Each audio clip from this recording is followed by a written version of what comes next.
Good morning, hello and welcome to Focus Study।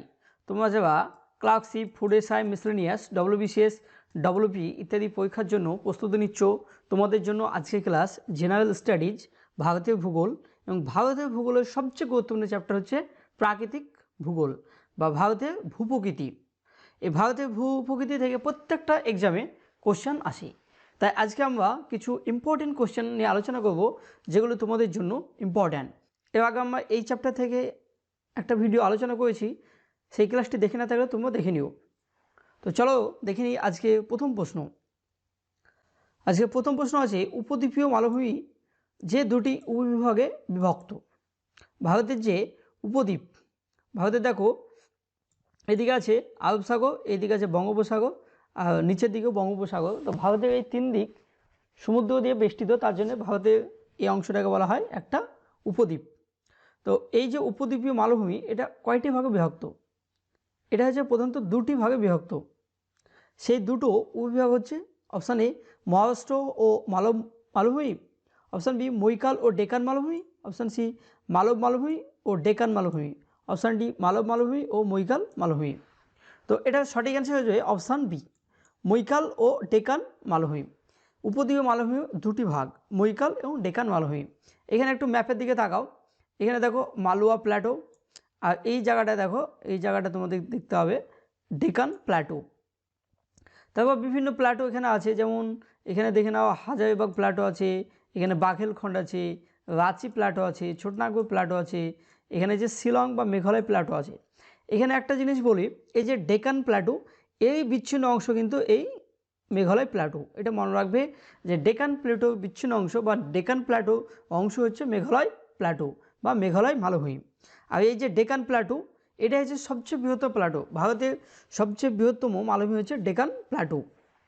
R Deccan Plato পূর্ব দিকে আছে পূর্বঘাট পর্বতমালা, পশ্চিম দিকে আছে পশ্চিমঘাট পর্বতমালা, এবং তার ওপর দিকে আছে যে বিন্ধ্য পর্বতমালা। এখানে যে বিন্ধ্য আছে, সেই বিন্ধ্য থেকে মানে একদম কন্যাকুমারী পর্যন্ত এই যে অংশটা, মাঝের অংশটাকা মানে বিন্ধ্য থেকে কন্যাকুমারী, এবং এদিকে পূর্বে পূর্বঘাট এবং পশ্চিমে পশ্চিমঘাট বাদ দিয়ে যে মাঝের অংশটা থাকছে, সেটা হচ্ছে একটা ভারতের বৃহত্তম প্ল্যাটো, সেটা হচ্ছে ডেকান প্ল্যাটো। আর এখানে যে বিভিন্ন রাজ্যগুলো আছে, সেটা হচ্ছে কর্ণাটক আছে, তারপর এখানে অন্ধ্রপ্রদেশ, এখানে তামিলনাড়ু, এখানে তেলেঙ্গানা, এই সমস্ত রাজ্যগুলো এখানে কিন্তু। তাছাড়া আছে এই যে সামান্য একটা এই যে ওখানে মহারাষ্ট্র, তোমরা একটু মহারাষ্ট্র পেয়ে যাবে।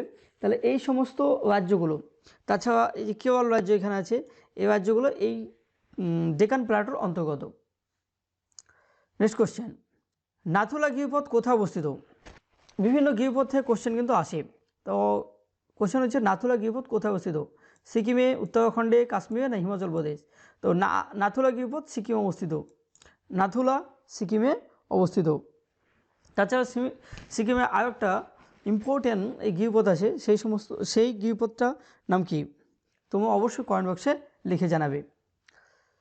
তারপর দেখো, পূর্বে হিমালয়ের অবস্থান ছিল, বর্তমানে যে হিমালয় অবস্থিত, সেই হিমালয় সৃষ্টি হওয়ার আগে সেখানে কি ছিল? অপশান এ ভূমধ্যসাগর, অপশান বি চীন সাগর, অপশান সি তেথিস সাগর না বঙ্গোপসাগর? তো হিমালয়ে যেখানে বর্তমান অবস্থিত, সেই জায়গায় কিন্তু হিমালয় ছিল না, সেই সময় ছিল সেখানে একটা সাগর ছিল, সেই সাগরটা হচ্ছে তেথিস সাগর।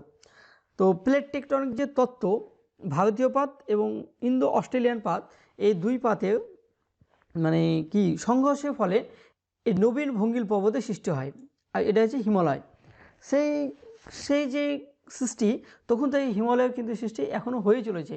কিছুদিন আগেই চীন একটা তথ্য প্রকাশ করেছে যে হিমালয়ের দৈর্ঘ্য 0.86 মিটার বৃদ্ধি পেয়েছে।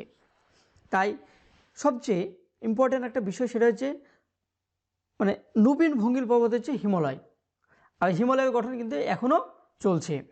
আর হিমালয়ের সর্বোচ্চ শৃঙ্গ হচ্ছে মাউন্ট এভারেস্ট। আমরা সবাই জানি এটা 28,848.86 মিটার, যেহেতু 0.86 মিটার বৃদ্ধি পেয়েছে। তাহলে পূর্বে হিমালয়ের অবস্থান ছিল তেথিস সাগরে। নেক্সট কোয়েশ্চেন, গাঙ্গেয় সমভূমির প্রাচীন পলিগঠিত ভূভাগকে বলে? তাহলে গাঙ্গেয় সমভূমির প্রাচীন পলিগঠিত ভূভাগকে কী বলবো? অপশান এ খাদার, অপশান বি ভাঙ্গার, অপশান সি ভাবর, অপশান ডি বেট।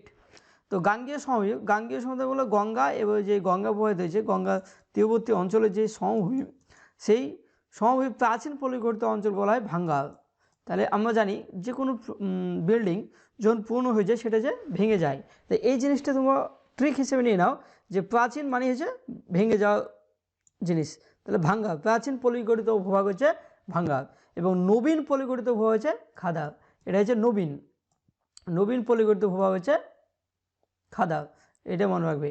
তারপর যে ভাবো, ভাবো এই জিনিসটা কি, এখানে দেখো যে এখানে যে মানে তিনটে হিমালয় চলে গেছে, গ্রেট হিমালয়, মিডিল হিমালয় এবং শিবালিক, এই যে তিনটে মেন রেঞ্জ গিয়েছে, এইখান থেকে যে সমস্ত বিভিন্ন রকম নদী উৎপত্তি হয়েছে, সেই সব নদীগুলো এই সব পাহাড়গুলোকে কেটে ছোটো ছোটো নুড়ি পাথর এইগুলা এখানে এসে জমা হয়, মানে একাদের শিবালকের পাদদেশে জমা হয়। এই সব অঞ্চলে নদী হচ্ছে এই যে ছোটো ছোটো পাথরগুলো, এই পাথরের তল দিয়ে প্রবাহিত হয়, সেই সমস্ত অঞ্চলটা হচ্ছে ভাবো।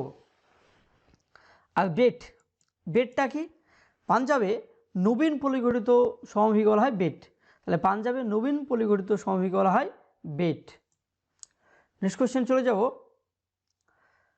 রাজস্থান মরুস্থলীর চলমান বালিয়াকে কি বলে? তো রাজস্থান মরুস্থলীর চলমান বালিকে ধৈয়ান বলে, টেরিস বলে, ধান বলে না দুন বলে? তো চলমান বালিয়ালিকে বলা হয় ধৈয়ান। আর টেরিস কাকে বলে?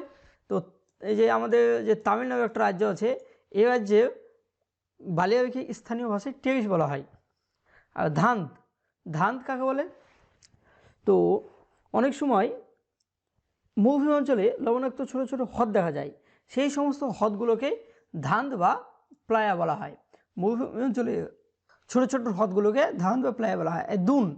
দুটো পর্বতে দেখা গেল, পর্বত হচ্ছে এরকম, ধরো এই যে মধ্যবর্তী অংশ, এই যে দুই পর্বতের মধ্যবর্তী অংশকে বলা হয় দুন, যেমন দেওয়াদুন একটা দুন। নেক্সট কোশ্চেন নাম্বার 26, মরুস্থলীর পূর্বে অবস্থিত লুনি অববাহিকা তৃণভূমি অঞ্চলের নাম। ভারতের যে মরু অঞ্চল আছে, সেই মরু অঞ্চলের প্রধান নদী হচ্ছে লুনি। এই লুনি নদীর অববাহিকায় তৃণভূমি একটা দেখা যায়, সেই তৃণভূমি অঞ্চলের নাম কি? অপশান এ রোহি, ভাগো, কালা না প্লায়া।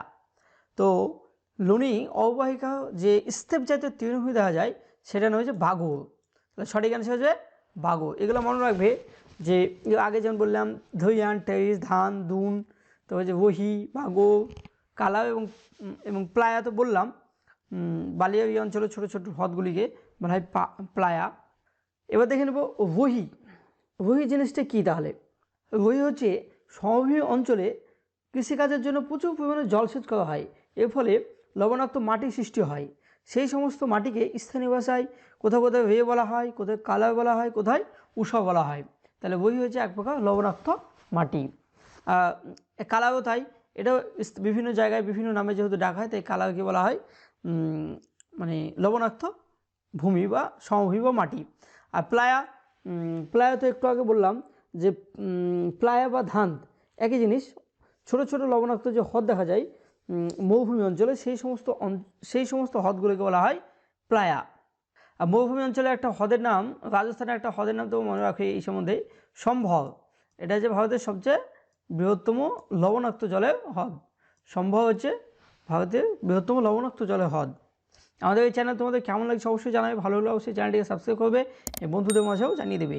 আমাদের এই চ্যানেলের প্রত্যেকটা কোশ্চেন কিন্তু ইম্পর্টেন্ট, পরীক্ষায় আসার মতো, তাই সমস্ত কোশ্চেন তোমরা একটু দেখে নিও। কোশ্চেন নাম্বার 27, পূর্বঘাট পর্বতের সর্বোচ্চ শৃঙ্গ। তাহলে পূর্বঘাট পর্বতের সর্বোচ্চ শৃঙ্গ কি? দোদাবেদা, জিন্দাগাদা, আনাইমুদি না আলমাকুন্ডা? তো কোনটা সঠিক অ্যান্সার? তো পূর্বঘাট পর্বতের সর্বোচ্চ শৃঙ্গ হচ্ছে জিন্দাগাদা। তো এবার দেখে নেব যে পূর্বঘাট পর্বত কোনটা। এই যে ভারতে ম্যাপে উত্তর দিকে মানে উপর দিকে বলা হয় নর্থ, নিচের দিকে বলা হয় সাউথ, এদিকে বলা হয় ইস্ট আর এদিকে বলা হয় ওয়েস্ট। তো এই যে ভারতের পূর্ব দিক বরাবর যে একটা মানে ইস্টার্ন ঘাট, এটা হচ্ছে পূর্ব ঘাট, আর পশ্চিম বরাবর যে ঘাট সেটা হচ্ছে পশ্চিম ঘাট। আর এই পূর্ব ঘাট এবং পশ্চিম ঘাট এই দুটো মিলিত হয়েছে নীলগিরি বলে একটা যে পর্বত আছে সেখানে মিলিত হয়েছে। আর এর সর্বোচ্চ শৃঙ্গ হচ্ছে দোদাবেতা, যার দৈর্ঘ্য হচ্ছে 2636 মিটার, 36 মিটার দোদাবেদা। আর আনাই মধ্যে হচ্ছে দক্ষিণ ভারতের সর্বোচ্চ শৃঙ্গ, যার দৈর্ঘ্য হচ্ছে 2695 মিটার, 2695 মিটার। আর আলমাকোন্ডা হচ্ছে পূর্বঘাট পর্বতের দ্বিতীয় সর্বোচ্চ শৃঙ্গ। পূর্বঘাট পর্বতের দ্বিতীয় সর্বোচ্চ শৃঙ্গ হচ্ছে এই আলমাকোন্ডা, যার দৈর্ঘ্য হচ্ছে 1680 মিটার। মনে রাখবে যে আলমাকোন্ডার দৈর্ঘ্য হচ্ছে 1680 মিটার। আর আনাই মধ্যে হচ্ছে 2695 মিটার। দোদাবেদা হচ্ছে 2636। এ হচ্ছে পূর্বঘাট এবং পশ্চিমঘাটের বিভিন্ন সর্বোচ্চ শৃঙ্গ। নেক্সট কোশ্চেন, দাক্ষিণাত্য মালভূমি কোন শিলা দ্বারা গঠিত? এবার দেখো এই যে ডেকান প্ল্যাটো, এই যে ডেকান প্ল্যাটো দেখতে পাচ্ছ তোমার ম্যাপে, এই মালভূমিটা কোন শিলা দ্বারা গঠিত? আর একটু আগেই বললাম যে এই যে শিলং বা মেঘালয় প্ল্যাটো, এটা হচ্ছে ডেকান প্ল্যাটোরই কিন্তু একটা অংশ, একটা বিচ্ছিন্ন অংশ হচ্ছে মেঘালয় প্ল্যাটো। আর এই মেঘালয় এখানে যে গারো, খাসি এবং জয়ন্তী বলে তিনটি পর্বত দেখা যায়। যে খাসি পর্বতে মৌসিনরাম একটা জায়গা আছে, মৌসিনরাম, এখানে যে বিশ্বের সবচেয়ে বেশি বৃষ্টিপাত হয়। আগে চেরাপুঞ্জি ছিল, কিন্তু এখন হচ্ছে মৌসিনরাম ভারতের সবচেয়ে বেশি বৃষ্টিপাত হয় এই মৌসিনরাম অঞ্চলে। তো দাক্ষিণাত্য মালভূমি কোন শিলা দ্বারা গঠিত? গ্রানাইট নিস, অপশান বি চুনাপাথর সিস্ট, অপশান সি কাদাপাথর মার্বেল, অপশান ডি ব্যাসল্ট ও বেলে পাথর। তো দাক্ষিণাত্য মালভূমি সৃষ্টি হয়েছে গ্রানাইট ও নিস শিলা দ্বারা। সঠিক আনসার হচ্ছে অপশান এ, গ্রানাইট ও নিস শিলা দ্বারা গঠিত হয়েছে দাক্ষিণাত্য মালভূমি। আর এই দাক্ষিণাত্য মালভূমি ভারতের সবচেয়ে বৃহত্তম মালভূমি। এই যে তোমরা দেখতে পাচ্ছ মার্বেল একটা রূপান্তরিত শিলা। এই চুনাপাথর থেকে কিন্তু মার্বেল হয়, চুনাপাথর থেকে মার্বেলটা হয়ে থাকে। আর গ্রানাইটে রূপান্তরিত শিলা হচ্ছে, গ্রানাইট থেকে নিস হয়। গ্রানাইট হচ্ছে আগ্নেয় শিলা, তার রূপান্তরিত শিলা হচ্ছে নিস। আর চুনাপাথর, বেলে পাথর এগুলো হচ্ছে পাললিক শিলা। নেক্সট কোশ্চেন, ভারতের সর্বোচ্চ জলপ্রপাত। ভারতের বিভিন্ন রকম কিন্তু জলপ্রপাত দেখা যায়, সেই সর্বোচ্চ জলপ্রপাত কোনটি? অপশান এ গেওসোপ্পা জলপ্রপাত, option B Chitrakoot, option C Kunchikal, option D Hundru জলপ্রপাত। তো ভারতের সর্বোচ্চ জলপ্রপাত কোনটি? এখানে একটা জলপ্রপাতের সুন্দর ছবি দেখতে পাচ্ছ। তো ভারতের সর্বোচ্চ জলপ্রপাত হচ্ছে কুঞ্চিকল। আর এই কুঞ্চিকল কোন নদীতে অবস্থিত বা কোন নদীতে অবস্থিত? এটা হচ্ছে ভাগাহি নদীতে অবস্থিত। ইম্পর্টেন্ট কোয়েশ্চেন কিন্তু তোমাদের জন্য, মনে রাখবে যে ভাগাহি নদীতে এই কুঞ্চিকল ভারতের সর্বোচ্চ জলপ্রপাত অবস্থিত। আর গেওসোপ্পা বা যোগ ভারতের উচ্চতম জলপ্রপাতের একটি। এই গেওসোপ্পা বা যোগ জলপ্রপাত কর্ণাটকে অবস্থিত, কর্ণাটকে অবস্থিত। আর এই নদীটা হচ্ছে সরবতী নদী, মনে রাখবে। এই গেওসোপ্পা বা যোগ জলপ্রপাত কর্ণাটকে অবস্থিত, আর এটা হচ্ছে সরবতী নদীতে অবস্থিত। আর হুড্রু জলপ্রপাত ঝাড়খণ্ডে অবস্থিত। নেক্সট কোশ্চেন নম্বর 30, মালাবার উপকূলে উপহ্রদগুলিকে স্থানীয় ভাষায় বলা হয়। মালাবার উপকূল, যে ভারতের যে মালাবার উপকূল আছে, কেরল রাজ্যের যে উপকূল, সেটাই যে মালাবার উপকূল নামে পরিচিত। সেই মালাবার উপকূলের উপহ্রদগুলিকে স্থানীয় ভাষায় কী বলা হয়? প্লায়া বলা হয়, কয়েল বলা হয়, ভাগ্য বলা হয়, না রান বলা হয়? তো এই মালাবার উপহ্রদগুলিকে স্থানীয় ভাষায় বলা হয় কয়াল। তাহলে সঠিক অ্যান্সার হলো অপশান বি, কয়াল। এই ছিল আমাদের আজকে ইম্পর্টেন্ট 10টি কোশ্চেন। বাকি কোশ্চেনগুলো আমরা আগামীকালকে ক্লাসে আলোচনা করব। তো আমাদের এই ক্লাস তোমাদের কেমন লাগছে অবশ্যই জানাই। ভালো লাগলে অবশ্যই চ্যানেলটি সাবস্ক্রাইব করবে, বন্ধুদের মাঝে একটু জানিয়ে দেবে। থ্যাংক ইউ, ধন্যবাদ।